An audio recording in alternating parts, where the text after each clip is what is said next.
Good afternoon. We would like to start by thanking the AMPS organizers of Representing Pasts, Visioning Futures for the opportunity to contribute to this meaningful dialogue and discussion with our investigation into affordances of locative media to capture and preserve hidden, undocumented histories.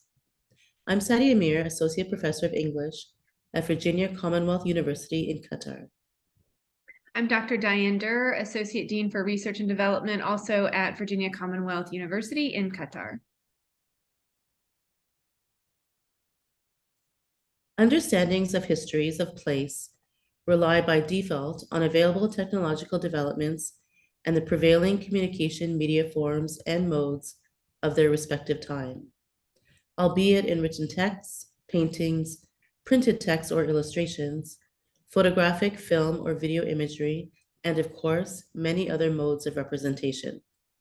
The field of locative media offers opportunities to excavate and access rich historic events in immersive storytelling, to create experiential geospatial experiences that delve into past, present, and speculations of possible futures.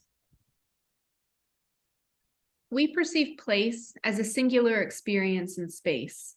However, place captures a plurality of experience of space across a temporal spectrum. Place is the constant, the foundation upon which layers of experience build.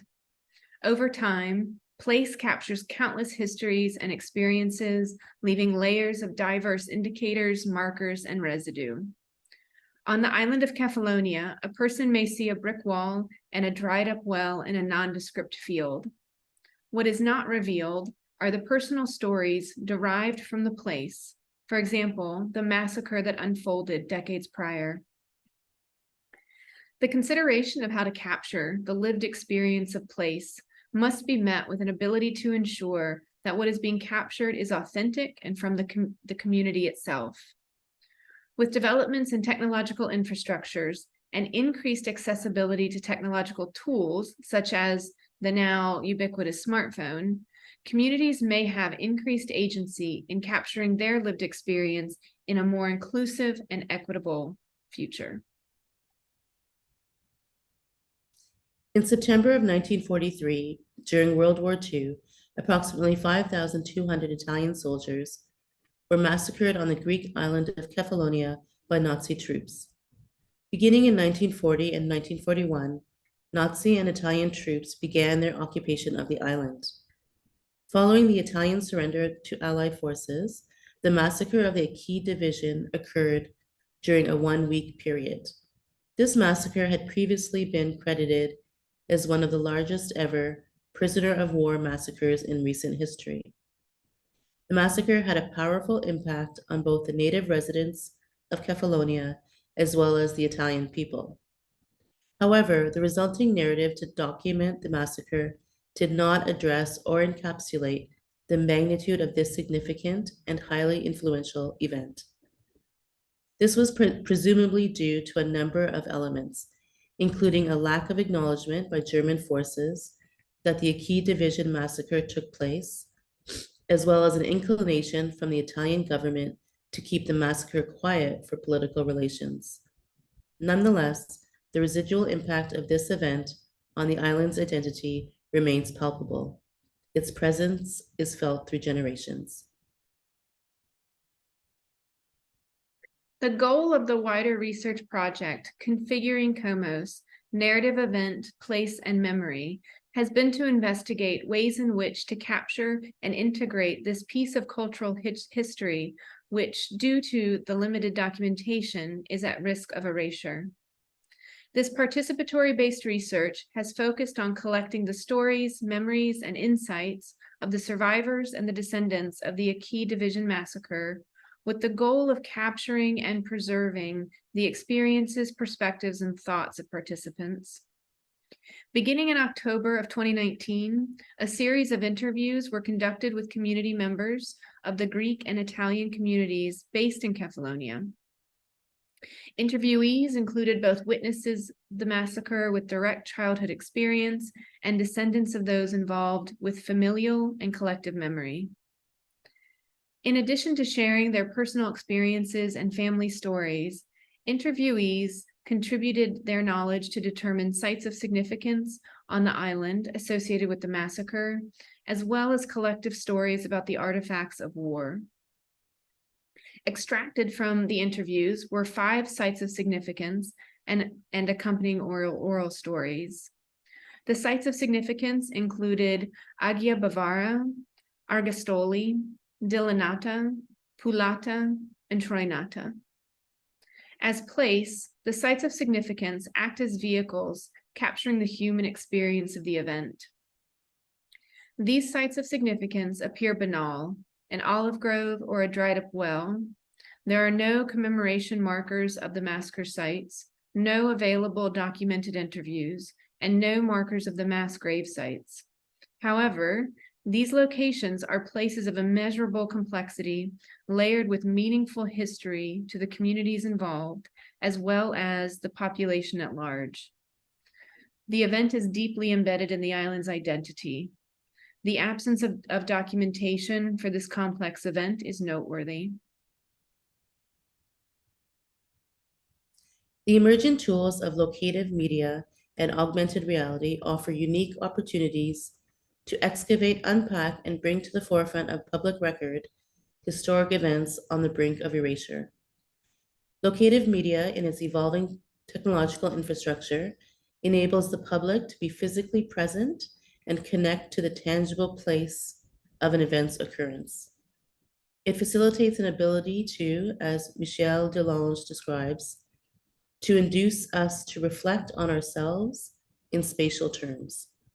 As defined by Julian Bleecker, locative media that is of most immediate concerns is that made by those who create experiences that take into account the geographic locale of interest, typically by elevating that geographic locale beyond its instrumentalized status as latitude-longitude coordinated point on Earth, to the level of existential, inhabited, experienced, and lived place.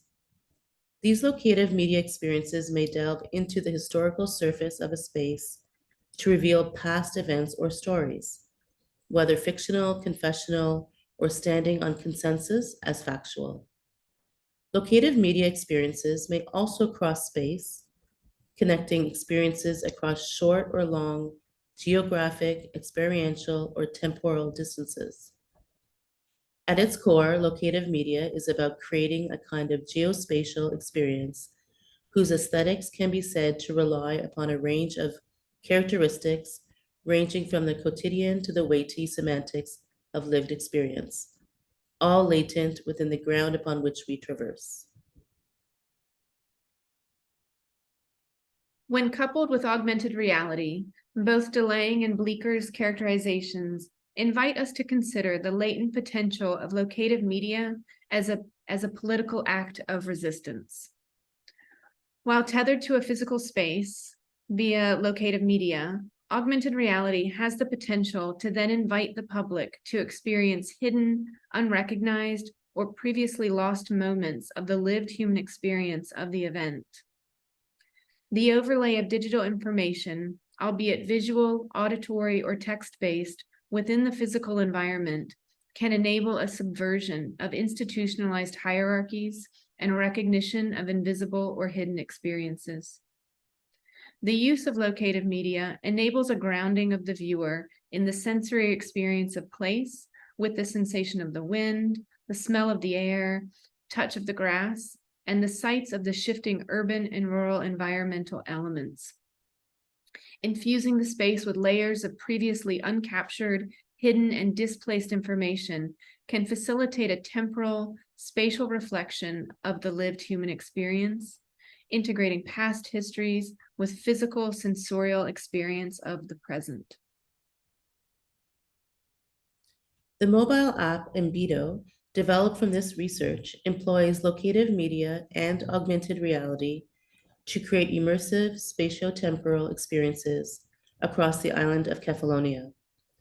Marker-based detection, such as 3D image recognition and tracking, was not used in Embido, as any future alternation in the environment, such as site construction, could render the app useless. Rather, georeferencing, reliant on geolocated data, was used for visitors to trigger and access the augmented reality through their personal smartphones. Georeferencing allows visitors to traverse the island to each of these different sites of significance and access audio content through their personal smartphones as they experience the physical landscape. The georeferencing also facilitates the opportunity for wayfinding from site to site. Visitors can experience a nonlinear narrative wherein they control the unfolding of events based upon or driven by the path they choose to pursue across the sites on the island. While some sites are closer together than others, the nature of Kefalonia makes for the unfolding of the experience something the visitor must decide upon as they traverse the island. The visitor's presence on the site is the only way to access the interviews and stories about the event, as all of the data is tethered to the site via geolocation. Kefalonia becomes its own memorial by the active participation of the visitor. In effect, an interactive museum that stands testament to the events of 1943. Field surveys of these locations reveal that the sites stand unmarked, typically hidden in plain sight across the island's diverse terrain, with little to no distinguishing indicators. While known to the island's residents, these sites are imperceptible to visitors. However, the surveys reveal two common features at multiple locations: a well and a rock wall. While the interviews with island residents were deeply personal in nature, they revealed a shared understanding of the function of these two common features during the massacre: the executions and disposing of bodies. Recurring physical markers embedded within the land revealed hidden realities and experiences of the event. As access points, wells, rock walls, and churches became tools for reading the land. Upon entering a site of significance, the visitor's geoposition will trigger an audio node. There are 5 to 7 audio nodes per site. As the visitor walks around the site, the audio volume levels decrease and increase based on their proximity to the given audio node. The use of audio levels to direct the visitor around the site helps to ensure their physical interaction and engagement with the site's physical elements, experiencing the shade of the pine and cypress trees, the salt in the sea air, and the sounds of birds flying overhead or waves lapping up against the vacant shoreline. Through this use of locative media, Embido links the past with the present, the tangible with the intangible, the personal with the historical, and ultimately an increased awareness of the genealogy of place. Place captures the complexity and plurality of lived human experiences.